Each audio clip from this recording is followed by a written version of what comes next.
So I consider the FAFSA as a snapshot in time of your family's financial situation. And so we use your previous year's taxes, and the FAFSA opens October 1st of every year. So I advise families that by Halloween, for that trick or treat experience, you should have completed the FAFSA. Thanks for joining us for another financial planning overview video. Today, we have a special guest, Jeanette Rojas, on to talk about the FAFSA. This is the first of a two-part interview that we did with Jeanette. We hope you enjoyed this conversation as much as we did. Jeanette Rojas is a dear friend of mine. We met about a decade ago, maybe about 12 years ago in Colorado, when my wife was at a student conference. And after a couple circumstances, Jeanette decided to move in. I don't know why she decided to move in with my wife and I, but she did. And we've been friends ever since. We've had the privilege of seeing Jeanette work with students for the last greater part of the decade after graduating from the University of Denver. After the call, when you want to know more about Jeanette and how you can work with her, because she is a brilliant FAFSA mind, you can visit yourproudtia.com. We'll link to that in the show notes. But today, what we're going to cover is the FAFSA and financial aid for students applying to college. And for a lot of us, this is a really confusing and overwhelming thing to think about. It's a government form. So what could be more simple than a government form? So Jeanette, before we dive in, is there anything I missed just in general about things that you would want the audience to know about yourself? Thanks for that introduction, Austin. The only thing I would add is that my whole posture is that there's no crying in FAFSA. That's my tagline.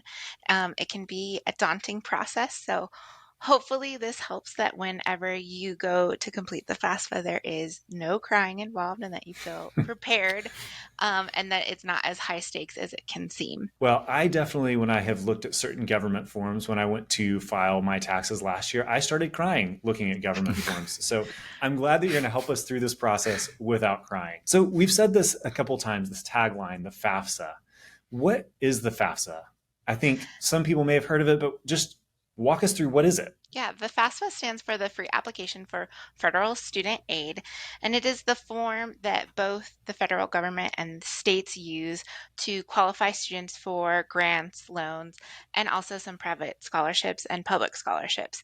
So this form is kind of a calculator for how we anticipate students to afford college.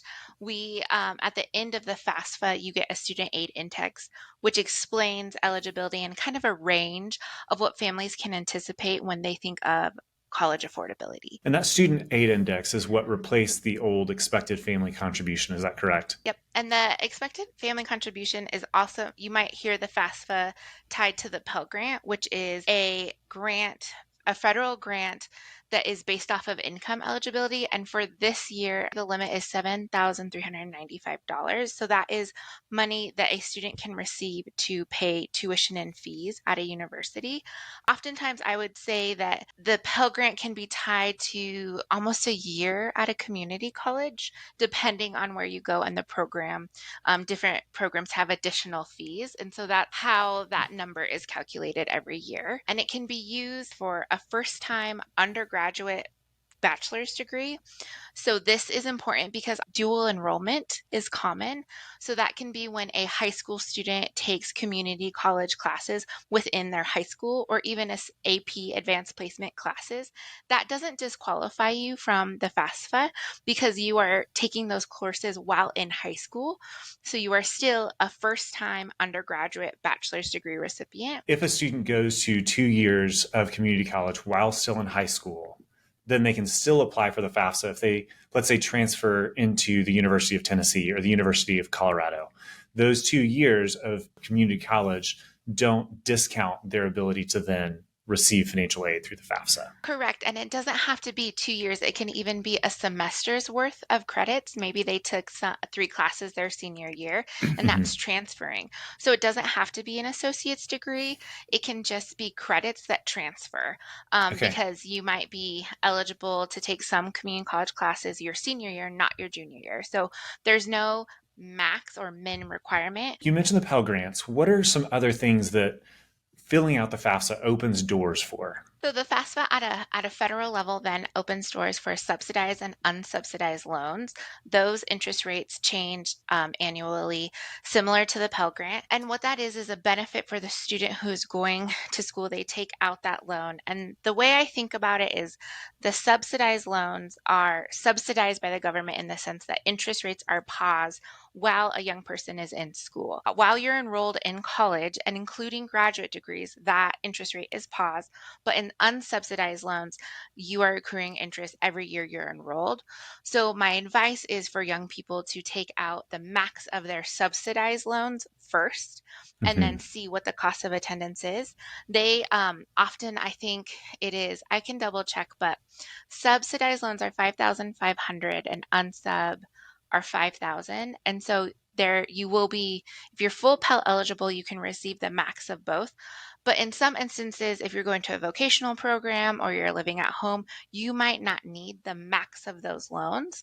So we Hmm. recommend you take the subsidized loan first because, again, that interest is paused and it saves you a little bit of money in the long run. So let's back up just a little bit. We've gone from what is the FAFSA, we've gone to what does it open the doors for. Let's think about just basic filing. What's the process for looking at the FAFSA, for filing the FAFSA? What information is commonly needed? Can you just walk us through that process? So I consider the FAFSA as a snapshot in time of your family's financial situation. And so we use your previous year's taxes, and the FAFSA opens October 1st of every year. So I advise families that by Halloween, for that trick or treat experience, you should have completed the FAFSA. Not by Thanksgiving, not by Christmas, by Halloween. We're not trick or treating. You do not get candy unless you complete the FAFSA is what I tell the families I work with. So this year, we are doing the October 2023 FAFSA for a young person to enroll in college fall 2024. And Okay. we're using your taxes that you filed the year prior. So it Okay. can be a little confusing, and you need to do that every single year that you're enrolled. The one thing that I would add is financial situations of what are on your taxes can change to your current situation. For example, in the pandemic, I had a lot of families that I worked with experience unemployment or a change in their job. Hmm. And what their taxes reflected was a really stable 2019 financial situation, which was not the reality that they were working in and living Right. in. And so you can do an appeal process with your university to advocate and reflect, hey, this is actually my current situation. And you can do that with paychecks, updated W-2s, and an explanation. And so I add that because while a FAFSA is an important form, it is a snapshot in time, and we know that life can change. And Right. so as much as that those taxes are set, if there are shifts, you can work with the university that your student or yourself are planning to attend to help bridge that snapshot from reality. As a recap, we're looking, so by October of this year, students would apply for next fall, so the fall of 2024. But it looks back to the tax return that you filed this year, which would be for 2022. There's a pretty big gap between when you actually receive the aid from the point in time where the FAFSA has looked at your taxable income. So, following up with that just a little bit, I know from my situation, I did not know where I was going to attend school until probably mid spring semester. I know that on the FAFSA, you have to, or you're recommended that you push it out to different universities. If I don't know where I'm attending, or if I haven't even applied to some of these colleges by early October, how do I know what to list there? Yeah, the FAFSA is live for a year. I've seen young people complete the FAFSA in the summer. So I if you come after graduation, decide you want to go to college, there's a way to complete the FAFSA. But if you are doing it in October for the next fall, you can list up to 10 universities or community colleges on the FAFSA that will be sent to them. My advice is to list them in alphabetical order because if you're putting University of Tennessee, Vanderbilt, and Harvard all on the same list, and you put Harvard as number one because they're your dream school, UT and Vanderbilt will see that. So Mm, put them in alphabetical order. And I encourage people, even if you do not know where you want to go or if you want to go to complete the FAFSA, it is free. It yeah. does you no harm in completing it. And it might also make some of your programs seem affordable and Hmm. attainable. The FAFSA is actually the number one indicator for college enrollment because it helps young people begin to see, like, oh, I actually get financial aid to maybe go do that welding program, to maybe go get that cosmetology degree or go to that 4-year program. The other thing the FAFSA does is it then can qualify you for scholarships. Most Mm. scholarships require that student aid index, that EFC. And so it does open doors for you to then, I explain it to students as giving you a budget. Like you know after the FAFSA how much money you have and how much money you need to go to school, and you can pursue scholarships to bridge that gap. So it Okay. gives you, instead of feeling really daunting of college is really expensive, if you know you're going to UT, you know how much you're getting with the Pell Grant and subsidized loans and unsubsidized loan, that kind of gives you a range of the money you either need to work and save up for or pursue scholarships for. So let's dive in maybe a little bit to those Pell Grant subsidized loans, unsubsidized loans, because those are based on the student aid index, correct? And what parents can contribute as well as what the students have. So what all goes into determining that student aid? So examples of what the FAFSA asks, it's hard to explain because it uses think logics depending on your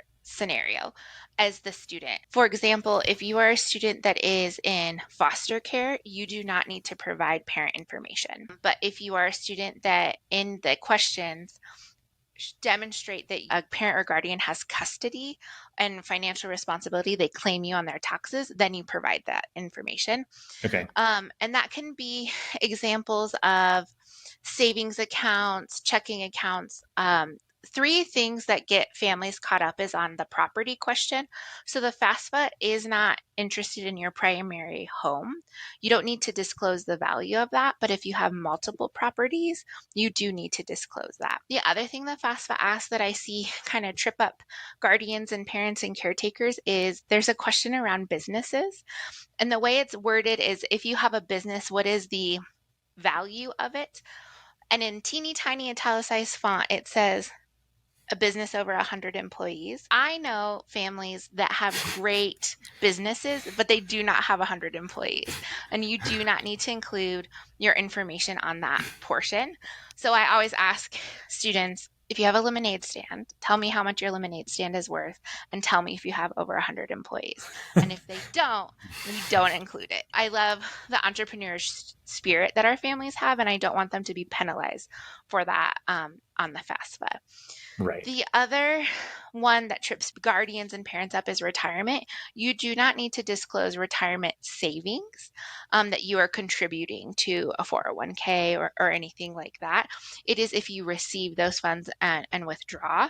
When I completed the FAFSA, my father had savings for retirement and he disclosed that, and it kicked me out of being Pell Grant Mm, eligible mm, because it was just a confusing question. right. And we had to go back and edit it and update it to get a little bit more scholarships and loans. And so I use that example because I assume people, want to be honest, and it's a scary form and have integrity. And that's an example on how that can trip you up, especially the business one, the retirement one, and then the property value. Yeah, well, that's really helpful, especially on the business side, because I think a lot of people, when their kids are going to college, if they are entrepreneurial, if they have a small business, then that's probably going to be a pretty sizable portion of their net worth. And so if they're thinking, well, I've got a business that's worth $1 million, $2 million, and I have to disclose that, but I only pull in $100,000 of income from the business, then those are maybe vastly different. Whereas Hmm. what you're saying is if it's less than 100 employees, they don't have to put the value of their business on the FAFSA. Correct. The other one that also comes up for parents is alimony Okay. in the FAFSA, and it's the question of there's two ways to talk about it. It's alimony received from a divorce. So if you are getting money for that, you disclose it on the FAFSA, and it is a separate line. And it also asks if you pay it on a Okay. separate line. So there's two ways to reflect that in the FAFSA form. That is also something that comes up. And what is equally confusing about the FAFSA around the businesses, alimony, is that it also asks the students. And so something to be mindful of is, especially in alimony, is sometimes I can see it double listed because then the student will say, oh, well, I know that my mom gets X Hmm. for me, but then the mom already added it on the Got it. section prior.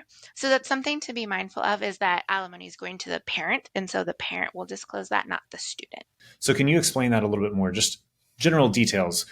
What goes into the student side? Like you were mentioning alimony, sometimes students can trip it up because they know what their parents receive.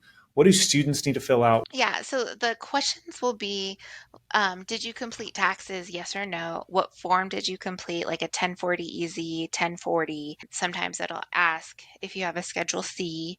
And so often parents will say, yes, I filed. Yes, I have a 1040. And what students will say is, no, I didn't file. And then it'll ask for untaxed income. So this is like babysitting money, Hmm. if they have a lawn mowing business, up to those taxable thresholds, is what it's asking for. And then the other thing that both sections ask for is, as of today, what are in your checking and savings accounts? And this can get a little daunting of if you have a Roth, if you have a 529.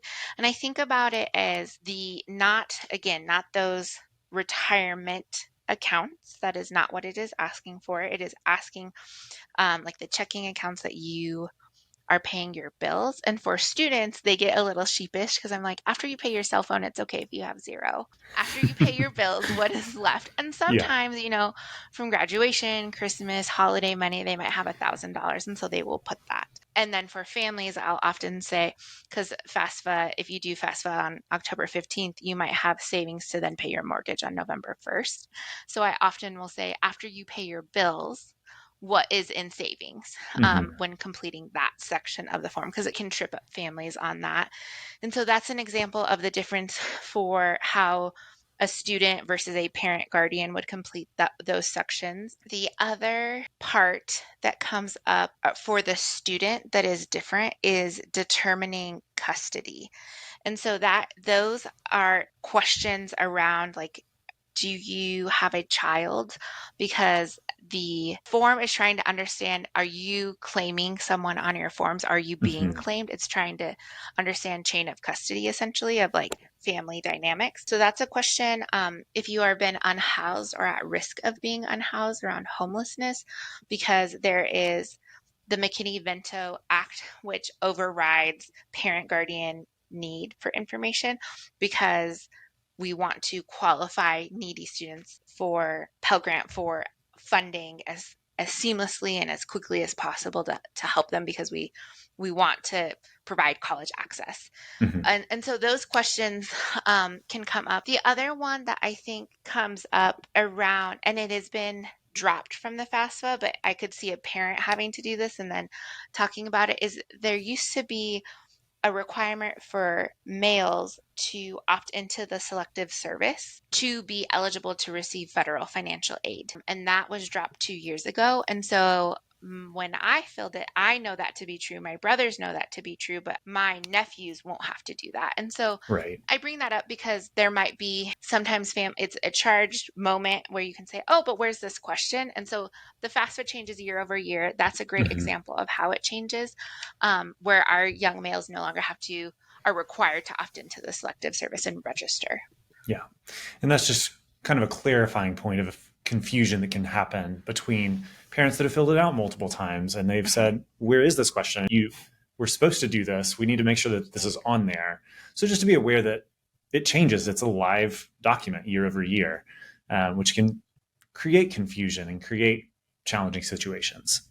Or I've even seen it with, like, you have an older sibling who's had to do it and Hmm. is now helping you do it, and that can be confusing. So I just being mindful of that the FAFSA, although we do it every October before Halloween, the questions that we are asked might change. Yeah. Thank you for joining us for this first part of our interview with Jeanette Rojas. Our next part will dive deeper into a few different scenarios and a timeline of a senior year. You can learn more about Jeanette at yourproudtia.com or by visiting the link in the description below. Clients, if you have questions about college affordability or planning for kids or grandkids' education, feel free to reach out to us or bring it up in the next client review. We look forward to seeing you again soon. If you like these financial planning videos, please share it with a friend, and if you have questions, go to our website at seriousretirement.com. This content was provided by Retirement Planning Services. We are located in Knoxville, Tennessee. You can visit our website at seriousretirement.com. The information in this recording is intended for general educational and informational purposes only and should not be construed as investment advisory, financial planning, legal, tax, or other professional advice based on your specific situation. Please consult with your professional advisor before taking any action based on its contents. Advisory services offered through Retirement Planning Services, LLC.